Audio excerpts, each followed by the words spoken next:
नेपालको लिपुलेक, कालापानी, लिम्पुवाधुरा जस्ता नेपालका भूभाग भारतले कुर्लुममै खान लाग्दा समेत नेपालका भ्रष्टाचारी दलहरू भने मौन।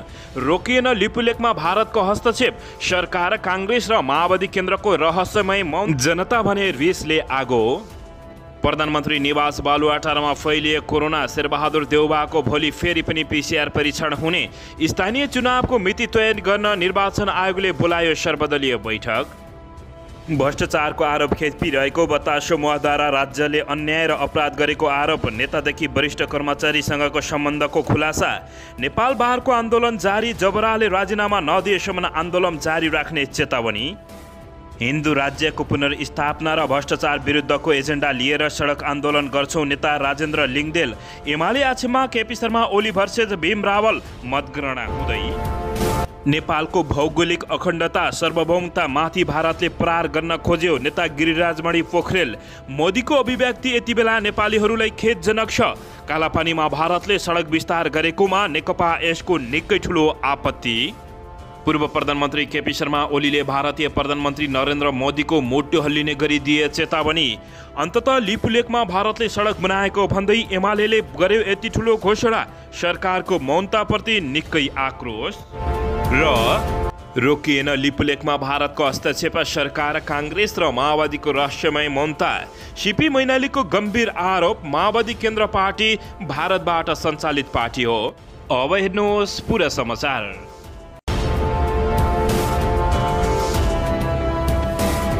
दर्शकबिन नमस्कार। तपाईहरू यति बेला युवा नेपाली युट्युब च्यानल हेर्दै हुनुहुन्छ। दर्शकबिन यदि हाम्रो च्यानल युवा नेपालीसँग अझै पनि सब्सक्राइब गरेर जोडिनु भएको छैन भने सब्सक्राइब गरी जोडिनुहोला। यो भिडियोलाई अन्तिमसम्म हेरी सक्दो सेयर र लाइक गर्न पनि नभुल्नुहोला। दर्शकबिन सबैभन्दा पहिला एउटा सानो सन्देश दिन चाहे। देशको लागि भने निकै ठुलो छ हो दर्शकबिन। कालापानी लिपुलेक भारतीय प्रधानमन्त्री नरेन्द्र मोदीले कुर्लुममै खाइसकेको छ। तर नेपालका प्रधानमन्त्री बनाउँदा माओवादी पार्टीका लगायतका शीर्ष नेताहरू भने टुलु हेरेर बसिरहेका छन्। दर्शकबिन हो भारतीय विस्तारवाद, भारतीय दलालले नेपालको भूमि यति बेला कुर्लुममै खाइसकेको अवस्था छ। तर नेपालका सत्ता हत्याएर बसिरहेका बुवासाहरू भने दर्शकबिन यति बेला कानमा तेल हालेर सुतिरहेको अवस्था छ।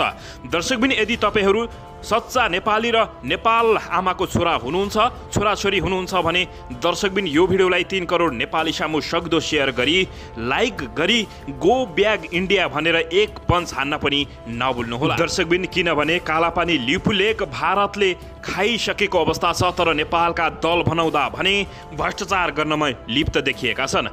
दर्शकबिन यति बेला भारतले नेपालको लिपुलेक कालापानी क्षेत्रमा हस्तक्षेप गर्न र दादागिरी देखाउन छाडेको छैन। तर सरकार, काङ्ग्रेस, नेकपा माओवादी केन्द्रका लगायतका शीर्ष नेताहरू भने यति बेला कानमा तेल हालेर मुखमा बुझो हालेर बसिरहेका अवस्था छ। दर्शकबिन सत्ता चिप्लिन र गठबन्धन भत्किने डरले सरकार चुइक्क बोल्न सकेको नसके हेरेको नहेरे गरिरहेको छ। गठबन्धनको सरकार चुनाव नजिकै आउँदैछ। कमसेकम अरू केही गर्न नसके पनि एउटा विज्ञप्ति त सार्वजनिक गरिदेऊ। होइन भने आगामी चुनावमा जनताले यसको राम्रै हिसाब किताब गर्लान् भनेर तिमीहरूलाई कति फेर भन्नुपर्छ भनेर यति बेला सामाजिक सञ्जालमा दर्शकबिन निकै आवाज उठिरहेको छ। तपाईहरूले पनि आवाज उठाउनको लागि दर्शकबिन यो भिडियोलाई सक्दो लाइक गरी 3 करोड नेपाली सामु पुर्याइदिन नभुल्नुहोला। दर्शकबिन नेपालमा मात्र चिच्चाउने, कोहीले YCL भनेको छ, कोहीले वास्तवमा साइबर सेना र कोहीले IT आर्मी भनेको छ। दर्शकबिन यही बेला होइन र नेपालको देश बचाउनको लागि यिनीहरू चाहिने के भाषण र नेताहरूको चाकरी गर्नको लागि मात्रै यी देशलाई खोक्रो पार्न बसिरहेका हुन् त? तपाईहरूले जवाब खोज्न अब जरुरी छ। दर्शकबिन यसैबीच आउनुहोस् यता। राष्ट्रवादको प्रश्न केवल व्यक्तिको विषय होइन, यो परिणाममुखी हुनै पर्दछ भन्ने कुरामा नेपाली काङ्ग्रेस विगतदेखि नै निरन्तर प्रश्न हुँदै आएको छ। हुन त नेपाली काङ्ग्रेसले विभिन्न भारतसँग सम्झौता गरेर देशलाई निकै बर्बाद पारिरहेको अवस्था छ। काङ्ग्रेस, एमाले जोसुकै दल आए पनि त्यस्तै देखिएको छ। यसैबीच नेपालको भूभागमा नेपालको अधिकार र स्वामित्व रहने र निर्वाध ढङ्गले रहनुपर्ने विषयमा सरकारले गम्भीर कूटनीतिक पहल कदमी मार्फत समाधान खोज्ने प्रक्रिया थालनी गरोस् भनेर यति बेला हामीहरूले आग्रह गरिरहेका छौँ। राष्ट्रियताको प्रश्नमा नेपाली काङ्ग्रेसको सम्पूर्ण साथ सरकारको साथमा रहनेछ। 28 वैशाख 2077 मा काङ्ग्रेस सभापति शेरबहादुर देउवाले लिपुलेखमा भारतीय पक्षले सडक उद्घाटन गरेपछि विज्ञप्ति जारी गर्दै भनेका थिए। दर्शकबिन तर यति बेला भने प्रधानमन्त्री छँदा उनी सुतिरहेको अवस्था रहेको छ। त्यसबेला प्रधानमन्त्री शेरबहादुर देउवा प्रमुख प्रतिपक्षी दलका नेता थिए।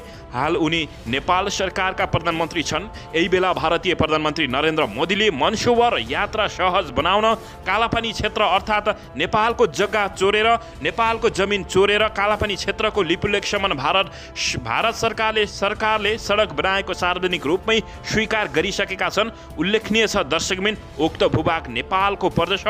दर्शकबिन तपाईहरूलाई पनि अवश्य पनि यो थाहा भएको कुरा हो।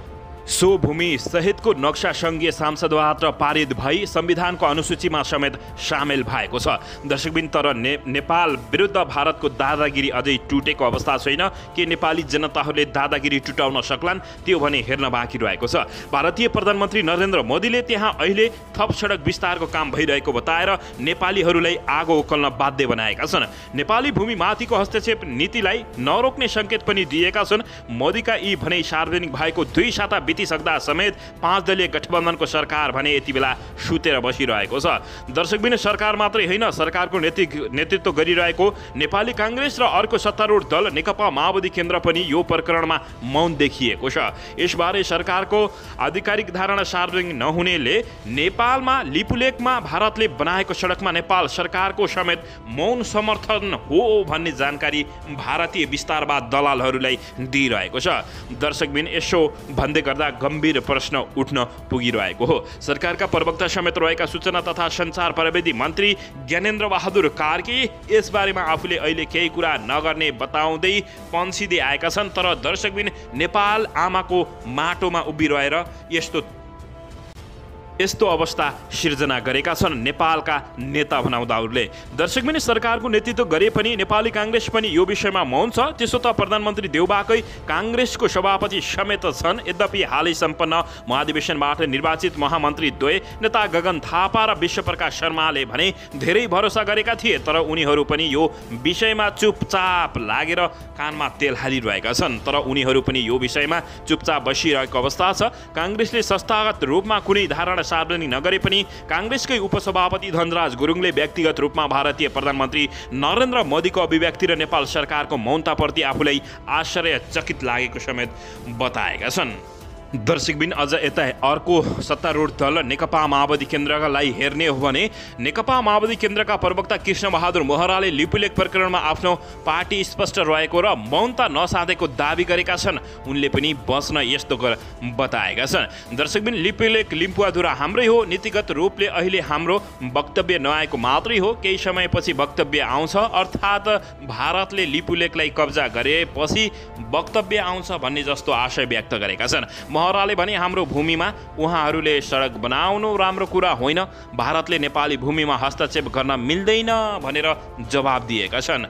दर्शकबिन यसैबीच यता एमाले समाजवादी र जनमोर्चाले भने संस्थागत रूपमा आपत्ति नै जनाएको छ। भारतीय प्रधानमन्त्री नरेन्द्र मोदीको उक्त अभिव्यक्ति र हेपा प्रवृत्तिको विरोधमा नेपाल सरकार, नेपाली काङ्ग्रेस र नेकपा माओवादी केन्द्रले संस्थागत धारणा सार्वजनिक नगरे पनि प्रमुख प्रतिपक्षी दल नेकपा एमाले, सत्तारूढ दल नेकपा एकीकृत समाजवादी र राष्ट्रिय जनमोर्चाले भने संस्थागत रूपमै यसको निकै चर्को विरोध गरिरहेका छन्। दर्शकबिन यसको बारेमा तपाईहरूलाई के लाग्छ प्रतिक्रिया दिनुहोला।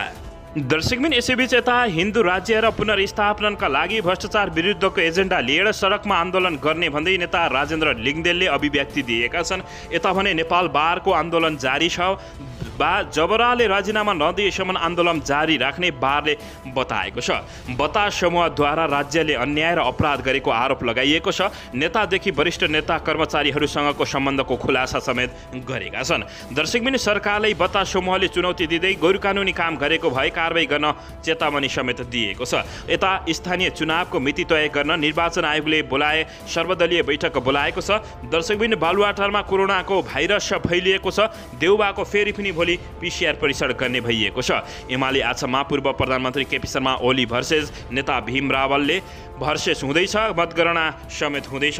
दर्शकबिन यता रोकिएन लिपुलेखमा भारतको हस्तक्षेप भने सरकार, काङ्ग्रेस र नेकपा माओवादी केन्द्रको रहस्यमय यति बेला मौन साधिएको छ।